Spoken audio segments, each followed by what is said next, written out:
sobre su definición y algunas aplicaciones.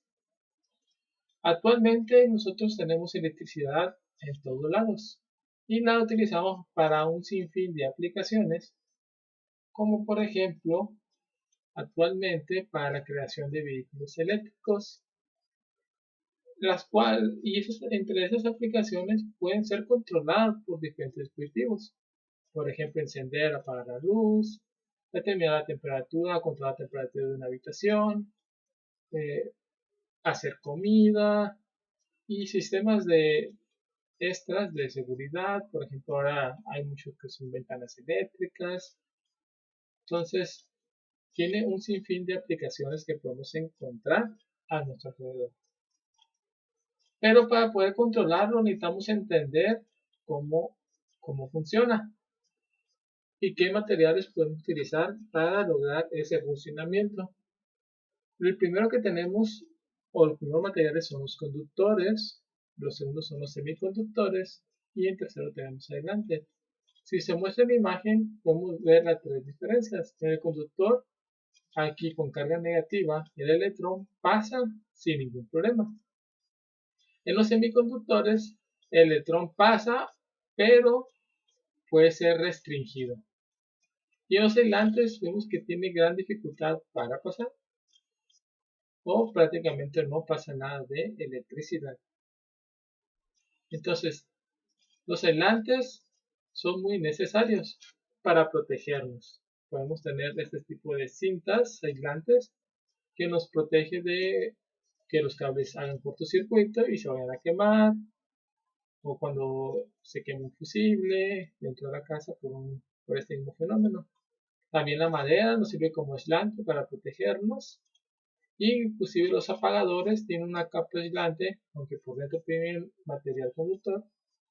En el exterior nos protege de que no suframos una descarga eléctrica. Ahora, los conductores, como vemos aquí, está formado por cobre, pero este cobre, como ven, tenemos el aislante protegiéndonos de no sufrir descargas y que los cables no se crucen. Y los electrones viajan fácilmente a través de él, como se muestra en la imagen animada, y pasan constantemente.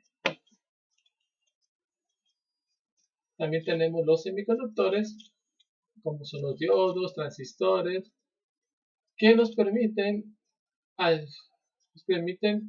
lo que es restringir el flujo de electrones o las cargas que se generan en un circuito. Esto para evitar lo mismo que un dispositivo se descomponga porque tenga demasiado voltaje. Y lo podemos encontrar esto en cualquier dispositivo de electrónica que utilicemos, como los celulares, computadoras, cámaras y muchos dispositivos. Y también tenemos, y ahora voy a presentar lo que es la corriente eléctrica. La corriente eléctrica, como dice en el libro de Física 2, también es llamada intensidad eléctrica y se define como el flujo de una carga eléctrica en una determinada dirección o a través de un determinado medio o conductor por unidad de tiempo. Y la corriente eléctrica la podemos dividir en dos, ya sea en corriente directa o corriente alterna. La corriente directa la podemos encontrar, por ejemplo, normalmente en baterías o en la salida de nuestros cargadores, o por ejemplo otro tipo de baterías. Esta es una batería de carro. Entonces, la podemos encontrar en una gran cantidad de dispositivos. Se encuentra, por ejemplo, esta batería de celular, carros y otras, por ejemplo, fotoceldas y otros dispositivos. La corriente directa fue inventada, o se le atribuirá la invención a Thomas Alva Edison, que creó la primera planta eléctrica, conocido también por inventar el bombillo. Entonces, al principio la idea era manejar ese tipo de electricidad, pero había un problema. Estas plantas eléctricas para que pudieran ser útiles, tendría que haber muchas en una ciudad y solo funcionaba a ciertas distancias. Por ejemplo, podría ser que esta planta eléctrica funcionara a 10 cuadras a la redonda y entonces después ocuparías otra planta eléctrica para suministrar energía. Después, otros, bueno, dentro del funcionamiento se encuentra este tipo de circuitos, en el cual vamos a tener una batería, el cual va a tener una carga negativa y una carga positiva. La corriente se dirige desde la carga negativa hacia la carga positiva. Entonces, los electrones fluyen como se muestra en la imagen. Aquí podemos ver que hay un material semiconductor, puede ser puede ser una resistencia, un diodo u otros materiales. Y su gráfica, como se ve, es constante. Y así es como la reconocemos. Siempre que tengamos esta línea, como se muestra esta línea roja, siempre igual, podemos decir que proviene de una fuente de corriente directa.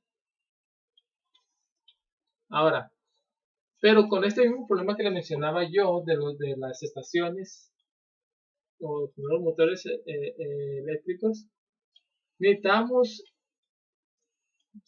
a lo que es, bueno, lo que es Nicolás Tesla inventó un nuevo sistema en donde podíamos generar corriente alterna.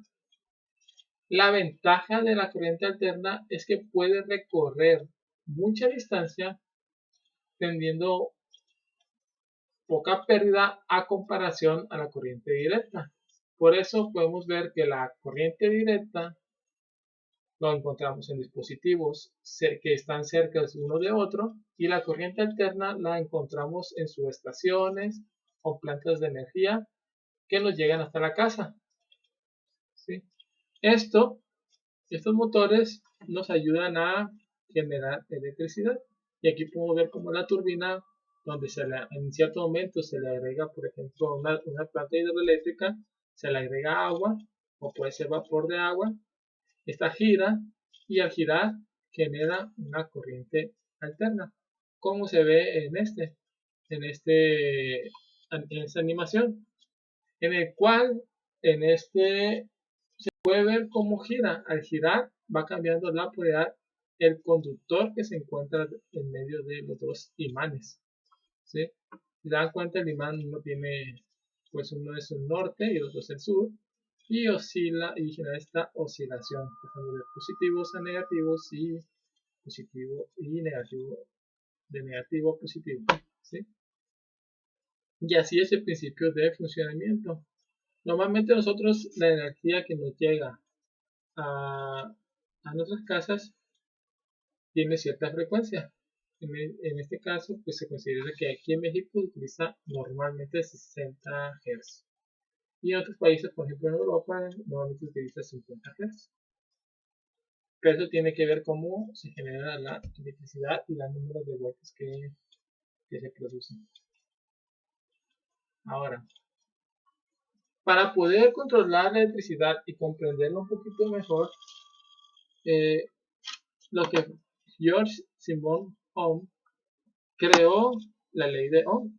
En su libro, creo que que fue publicado en el año 1827, en donde relacionaba lo que era el ohmio, la potencia, que es el voltaje, los ohmios, que son resistencia, y la corriente, que se representa en amperios.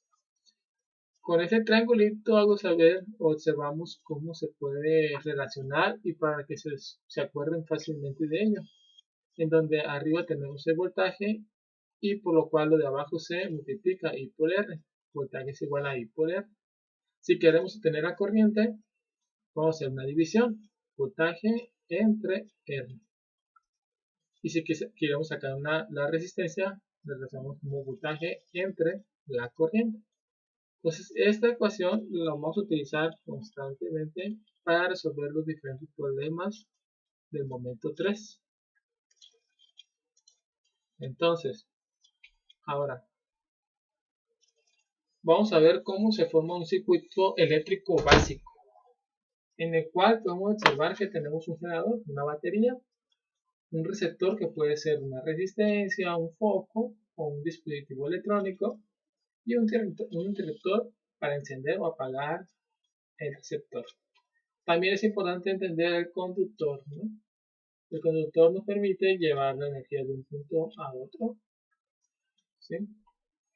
Y nosotros podemos representar este mismo circuito como se muestra en este esquema, donde la fuente del generador vale 9 volts, el receptor que puede ser una resistencia de 20 ohms o cualquier otro valor, y un switch, ¿no? Para encender o apagar el dispositivo.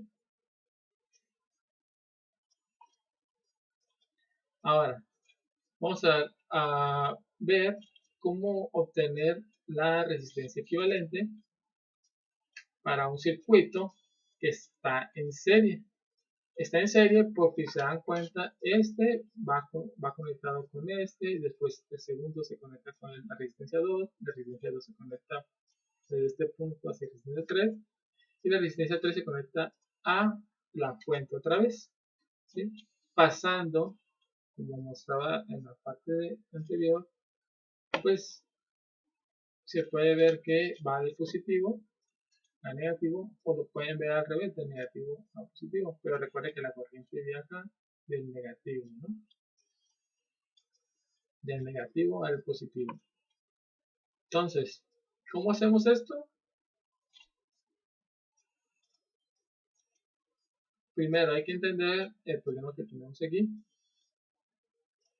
Tenemos que la resistencia total, vamos a ver la fórmula, la resistencia total va a ser igual a la suma de todas las resistencias en el circuito. ¿Qué quiere decir? Que vamos a sumar 20 más 10 más 15, 20 más 10 más 15, solamente sustituimos en la fórmula y obtenemos el resultado de, sumamos todo y tenemos el resultado de 35 ohms. ¿Sí? Aquí me falta poner el símbolo de ohms.